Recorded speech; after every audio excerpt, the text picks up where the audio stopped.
ازلی دشمن کے خلاف عظیم الشان فتح کا دن یوم دفاع و شہداء آج ملی جوش و جذبے سے منایا جا رہا ہے۔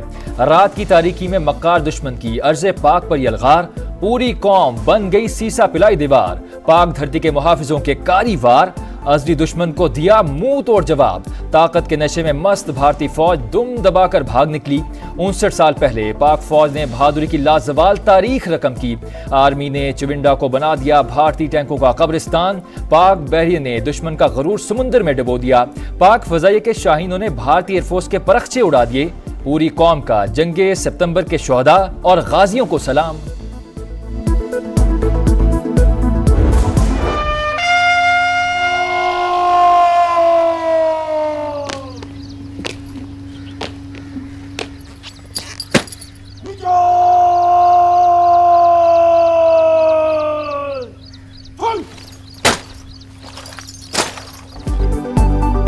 یوم دفاع پر نیول ہیڈ کوارٹرز اسلام آباد میں پروقار تقریب۔ مہمان خصوصی vice chief naval staff Awais Ahmed Bilgrami نے یادگار شہداء پر پھول رکھے، شہداء کے بلند درجات کے لیے خصوصی دعائیں کی۔ پاک وطن کے دفاع کے لیے جانوں کا نذرانہ پیش کرنے والے شہداء کو خراج عقیدت پیش کیا گیا۔ Vice chief of naval staff کی شہداء کے لواحقین سے ملاقات۔ یوم دفاع پر صدر اور وزیر اعظم کا بہادر سپوتوں کو خراج عقیدت۔ صدر آصف علی زرداری نے کہا، بہادر جوانوں نے اپنے خون سے دشمن کا خواب چکنا چور کیا، خطے میں امن و استحکام اور پڑوسیوں کے ساتھ پرامن بقائے باہمی کے خواہاں ہیں۔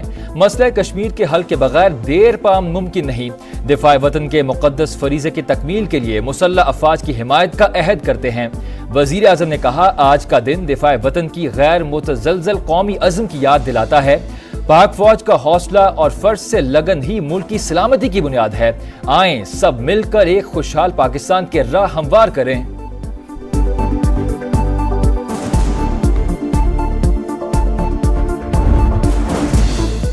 6 ستمبر کا دن قوم کے ناقابل تسخیر عزم و غیر متزلزل جذبے کی مثال۔ یوم دفاع پر chairman joint chief of staff committee services chief مسلح افواج کو خراج عقیدت۔ شہداء کی قربانیوں کو کبھی فراموش نہیں کیا جائے گا۔ مسلح افواج کا تمام خطرات اور چیلنجز سے نمٹنے کے لیے غیر متزلزل عزم کا اعادہ۔ خطے میں امن کے لیے اسٹریٹجک استحکام اور ایٹمی توازن ضروری ہے، اس کے لیے پاک فوج کا کردار اہم ہے۔ وزیر اعظم شہباز شریف کا فوج کی آپریشن تیاریوں پر مکمل اطمینان کا اظہار۔ راولپنڈی میں آرمی وار گیم کے اختتامی اجلاس میں شرکت۔ کہا، ملکی سالمیت اور خود مختاری پر کسی قسم کا سمجھوتا نہیں کیا جائے گا۔ عسکری قیادت کا دو ٹوک پیغام، پاک فوج سیکیورٹی چیلنجز سے باخبر، دفاع وطن ہر صورت یقینی بنانے کے لیے پرعزم۔ نیب ترامیم باقی رہیں گی یا نہیں؟ سپریم کورٹ اپیلوں پر فیصلہ آج سنائے گی۔ چیف جسٹس عیسی ابراہیمی عدالت نے 6 جون کو فیصلہ محفوظ کیا تھا۔ وفاقی حکومت نے نیب ترامیم کا عدم قرار دینے کے خلاف انٹرا کورٹ اپیل دائر کی تھی۔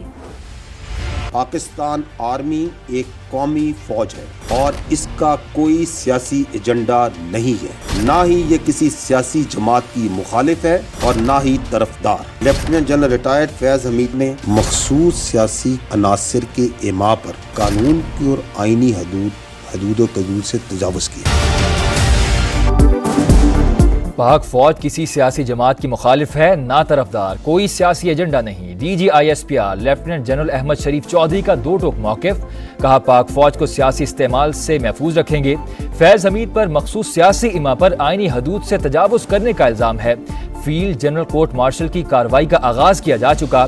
ریٹائرڈ افسر کو فیئر ٹرائل، وکیل، گواہ، ثبوت، اپیل کے حقوق حاصل ہیں۔ فوج میں خود احتسابی کا عمل ثبوتوں کی بنیاد پر ہوتا ہے۔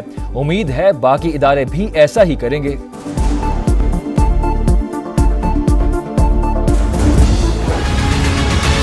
جو بھی شخص اس کیس میں ملوث ہوگا وہ قانون کی گرفت سے باہر نہیں رہے گا، چاہے اس کا کوئی بھی عہدہ ہو، چاہے اس کی کوئی بھی حیثیت ہو۔ فوجی قانون کے مطابق کوئی بھی شخص اگر کسی فرد کو یا افراد کو جو آرمی ایکٹ کے تابع ہوں ان کو اپنے ذاتی یا سیاسی مقاصد کے لیے استعمال کرے اور اس کے ثبوت اور شواہد موجود ہوں تو قانون اپنا راستہ خود بنا لے گا۔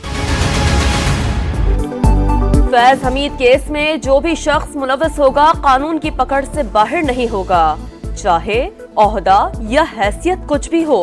ترجمان پاک فوج کا بانی پی ٹی آئی کو فوجی تحویل میں لیے جانے سے متعلق سوال پر جواب، لیفٹیننٹ جنرل احمد شریف چودھری نے کہا فوجی قانون کے مطابق کوئی بھی فرد یا افراد جو آرمی ایکٹ کے تابع ہو ان کو ذاتی یا سیاسی مقاصد کے لیے استعمال کیا جائے تو قانون اپنا راستہ خود بناتا ہے۔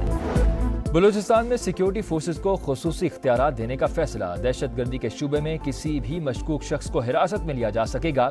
وفاقی کابینہ نے انسداد دہشت گردی ایکٹ 1997 میں ترمیم کی منظوری دے دی۔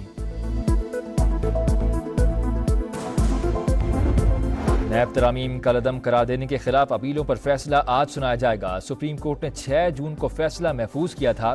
وفاقی حکومت نے نیب ترامیم کالعدم قرار دینے کے خلاف انٹرا کورٹ اپیل دائر کی تھی۔ قومی اسمبلی کے بعد سینٹ سے بھی نجکاری کمیشن ترمیمی بل متفقہ طور پر منظور۔ وفاقی وزیر برائے سرمایہ کاری بورڈ، مواصلات اور نجکاری عبدالعلیم خان نے بل پیش کیا۔ بل کے تحت نجکاری اپیلیٹ ٹریبیونل قائم ہوگا، عدالتی اختیارات حاصل ہوں گے۔ عدالت عظمیٰ کا ریٹائرڈ جج نجکاری اپیلیٹ ٹریبیونل کا چیئرمین ہوگا۔ ٹریبیونل فیصلے کے خلاف 60 روز میں اپیل صرف سپریم کورٹ میں ہو سکے گی۔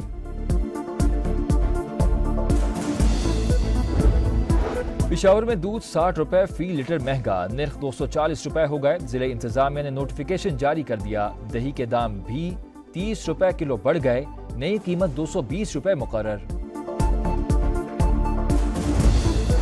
آباد میں مشکوک افراد نے روکنے کی کوشش پر پولیس اہلکاروں پر فائرنگ کر دی، ایک اہلکار شہید، ایک زخمی ہو گیا۔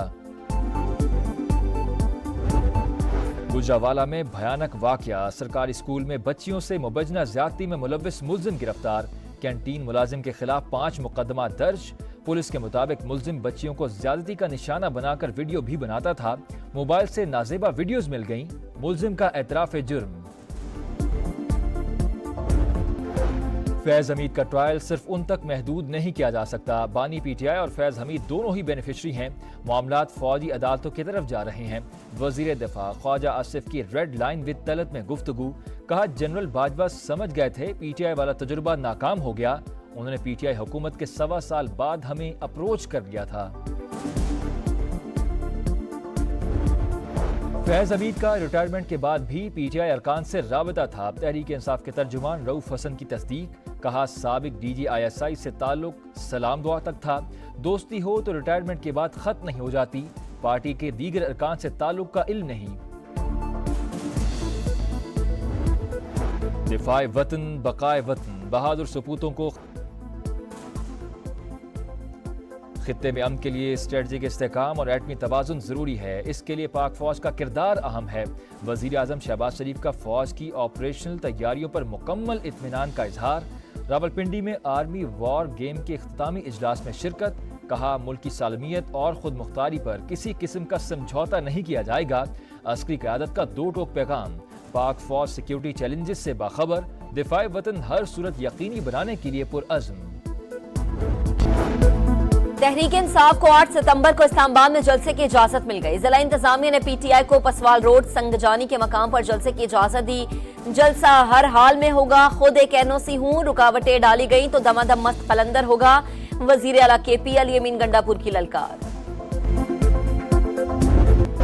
کملا ہیرس مغربی تہذیب کو تباہ کرنا چاہتی ہیں، صدارتی الیکشن جیت گئیں تو اسرائیل صفحہ ہستی سے مٹ جائے گا، ڈونلڈ ٹرمپ کا ریپبلکن جیوش کولیشن کی تقریب سے خطاب، کہا وہ صدر ہوتے تو اسرائیل پر حملہ نہیں ہوتا۔